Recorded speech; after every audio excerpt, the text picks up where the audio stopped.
Hoje o capítulo escolhido é o capítulo 2. Meu reino não é desse mundo. Nós vamos falar um pouquinho sobre o item 1 e 2, sobre a vida futura. Vou ler o início, o trechinho de João, capítulo 18, itens 33, 36 e 37. Pilatos, entrando de novo no palácio, chamou Jesus e perguntou: Você é rei dos judeus? E Jesus respondeu: O meu reino não é deste mundo. Se o meu reino fosse deste mundo, certamente meus seguidores teriam lutado para que eu não caísse nas mãos dos judeus. Mas, por enquanto, meu reino ainda não é daqui. E Pilatos lhe perguntou: Então você é rei? E Jesus lhe respondeu: Você está dizendo que eu sou rei. Eu nasci e vim a este mundo para dar testemunho da verdade. E todo aquele que segue a verdade ouve a minha voz.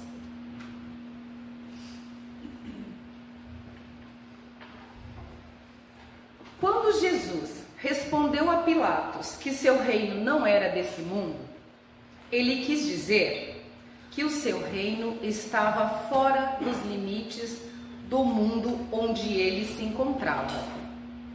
Que o seu reino é espiritual, que está além dos interesses e incertezas do mundo material, nos ensinando que somos espíritos imortais, criados para as vitórias e alegrias que só o seu reino nos possibilita. Nos ensinou também que a vida física é apenas um momento de aprendizado e aperfeiçoamento na eternidade, deixando bem claro que a verdade que ele anunciava não poderia ser imposta pela força, que nem os seus discípulos o defenderiam através do combate, pois o seu reino, sendo um reino espiritual, não tem como batalhas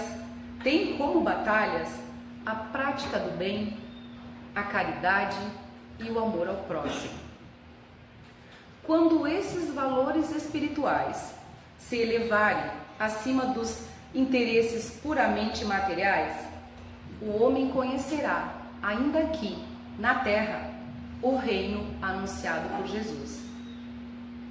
Jesus nos deu a todos o testemunho da verdade, orientando a humanidade sobre a lei do amor, que resume por inteiro a lei de Deus, e sobre o destino eterno do homem, conquistado a cada dia pela prática do bem.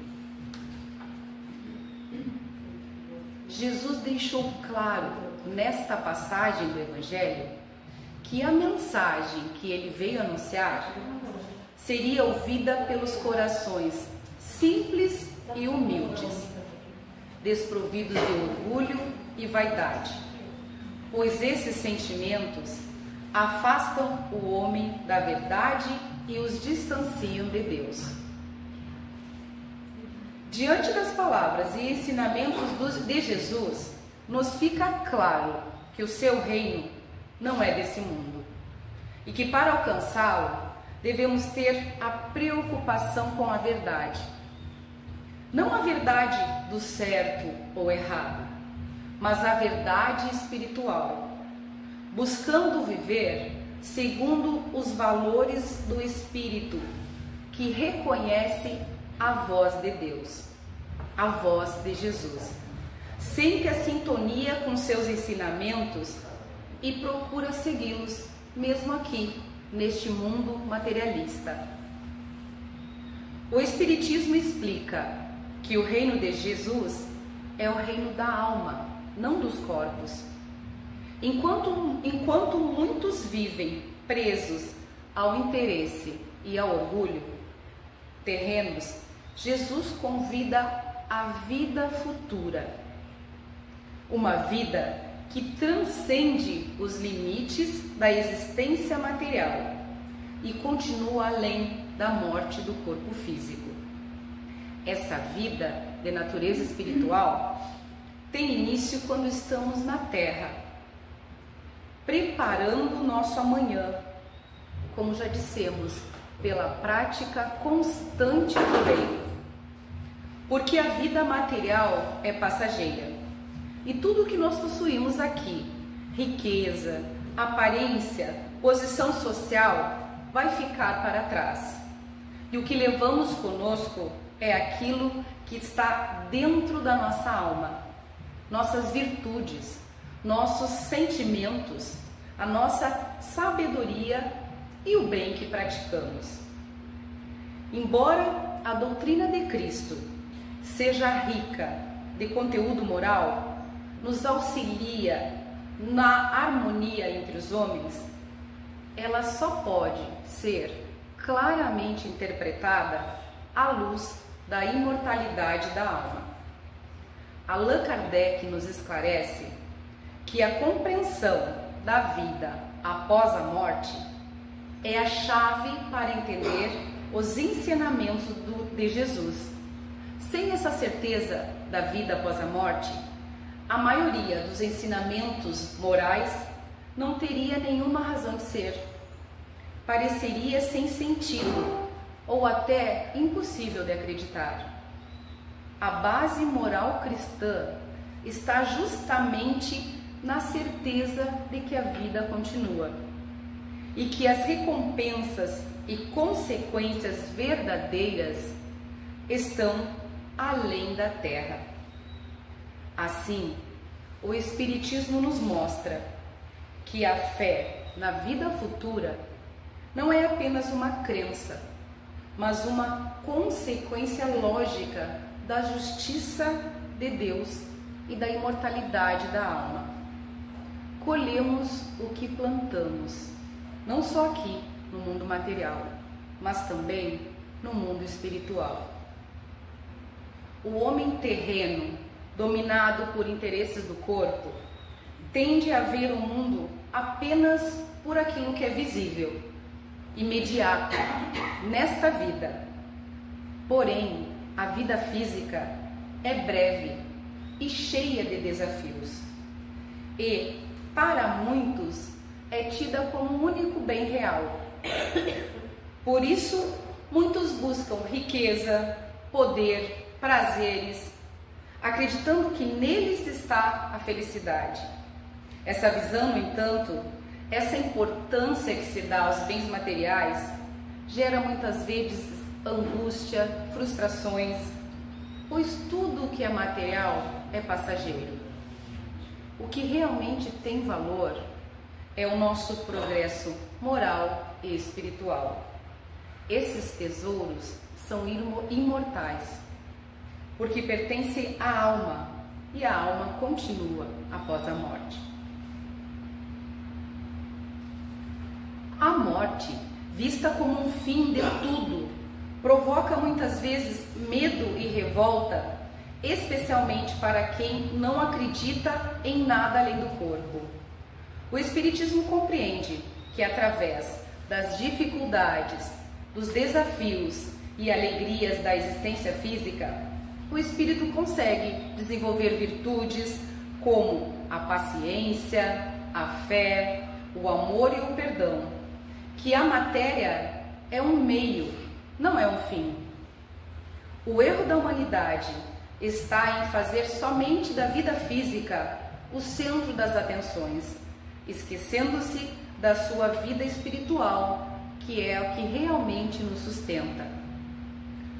Todo cristão acredita, de alguma forma, na vida futura, mas as ideias que algumas pessoas ainda fazem da vida futura é muito vaga. Para a grande maioria, ela é apenas uma crença desprovida de certeza absoluta.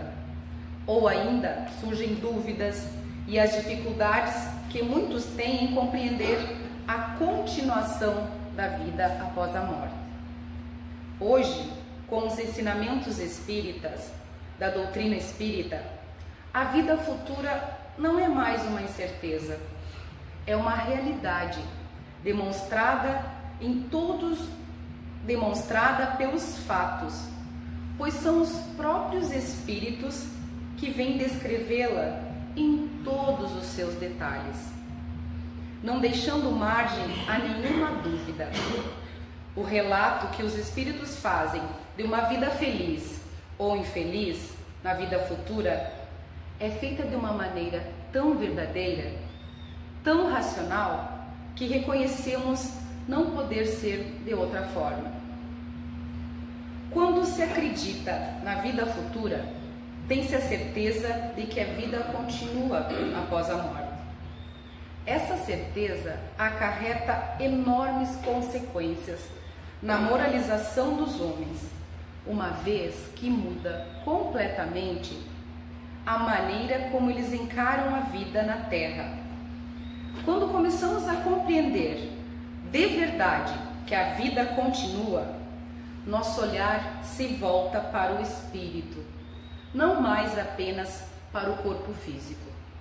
E isso transforma completamente o nosso modo de viver. Entendemos que nada fica impune, que a justiça divina é perfeita e tudo o que se faz retorna. E essa consequência desperta em nós o desejo de fazer o bem, de ser mais justo, paciente e generoso, pois a gente começa a entender que as atitudes de hoje constroem o nosso amanhã espiritual. Para todo aquele que consegue, através do pensamento, imaginar a vida espiritual, que é infinita, a vida terrena torna-se apenas uma passagem rápida. E para todo aquele que acredita na vida futura, as amarguras da vida terrena são recebidas com mais paciência, com mais sabedoria, com fé e aceitação. Começamos a perceber que nenhum sofrimento é inútil, que cada luta é um degrau de ascensão, de crescimento. Deus não castiga, Ele educa. Os sofrimentos da vida não são punições, mas oportunidades de crescimento espiritual. Cada dor, perda ou dificuldade serve para purificar o nosso espírito, fortalecer nossa fé e desenvolver virtudes, e que certamente será seguido por acontecimentos mais felizes e duradouros, pois, segundo Allan Kardec, toda dor é passageira e toda alma está destinada à felicidade. Com isso, a morte deixa de ser assustadora e não mais a porta de entrada para o nada. Ela passa a ser a porta de entrada para a libertação, permitindo ao homem o ingresso em uma morada de paz e felicidade. Ele, sabendo que está aqui na Terra, em um lugar temporário, recebe com mais tolerância as preocupações da vida, o que resulta em uma calma de espírito que suaviza as nossas amarguras. Agora, quando o homem não tem essa certeza, não tem a certeza da vida futura, ele concentra todo o seu pensamento na vida terrena, dedicando-se inteiramente ao presente. Ele não compreende que possa existir bens mais preciosos que os da terra e age como uma criança que nada vê, além dos seus brinquedos. Assim, o homem faz de tudo para adquirir os bens materiais, que em sua visão são os únicos que têm valor. Para aquele que encara a vida terrena tendo a consciência da existência da vida futura, a humanidade perde-se na imensidão, assim como as estrelas perdem-se no firmamento. Sente piedade das criaturas frágeis e passageiras que tanto sofrem para conseguir um lugar que as eleve por tão pouco e por tão pouco tempo. É por isso que quanto menor for a importância dada aos bens terrenos, mais será a fé na vida futura. Podemos imaginar que se corre um grande risco se todos pensarem somente na vida futura, deixando de lado a vida presente. Mas não é bem assim, não é isso que nós queremos dizer. Preocupar-se com a vida futura não significa desprezar a vida atual, mas viver de forma consciente.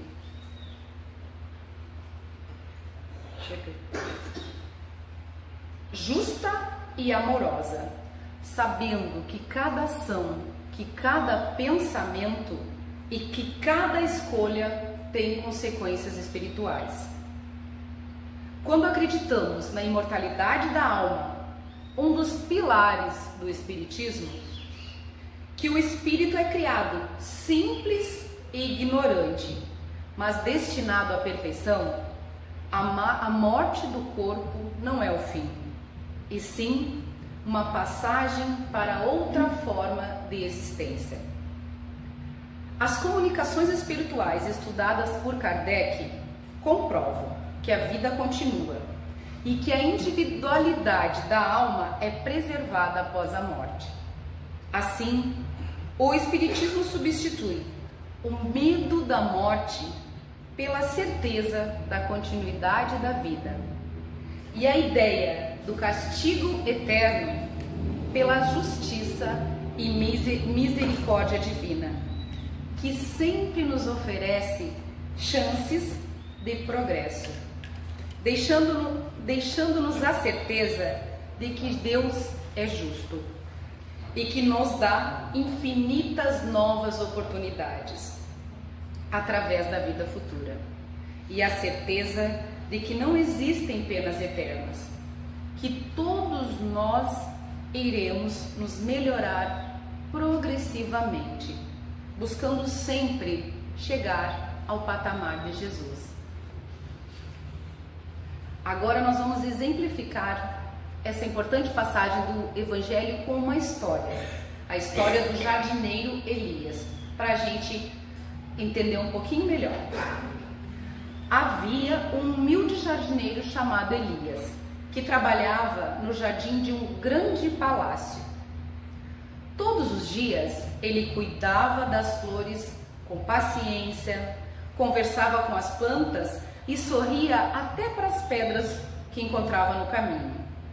Um dia, o rei, curioso com tanta serenidade daquele jardineiro, perguntou: Elias, você trabalha aqui há tantos anos e nunca pediu nada. Não sente inveja dos que vivem cercado de luxo? O jardineiro respondeu com calma: Majestade, eu sou grato por cuidar do que é belo. As flores me ensinam que tudo na terra é passageiro. Elas nascem, crescem e morrem, mas a semente vive e renasce. Assim também é a vida. O que se acaba aqui, continua em outro lugar. O rei surpreso disse: E onde você acha que essa vida continua? Elias sorriu e respondeu: No reino do Mestre, Senhor. Um reino que não é desse mundo. Lá ninguém é rei nem servo, rico nem pobre. Todos somos jardineiros do amor. O rei ficou em silêncio, refletindo. Naquela noite, ao olhar para o céu, entendeu que nenhuma coroa dura para sempre, mas o bem que se faz, esse sim, floresce além da morte. Queridos irmãos, que possamos iniciar agora, neste mundo material, a plantação dessas sementes do bem, da caridade, da fraternidade e do amor ao próximo, construindo em base firme o reino de Deus em nossos corações. Que assim seja.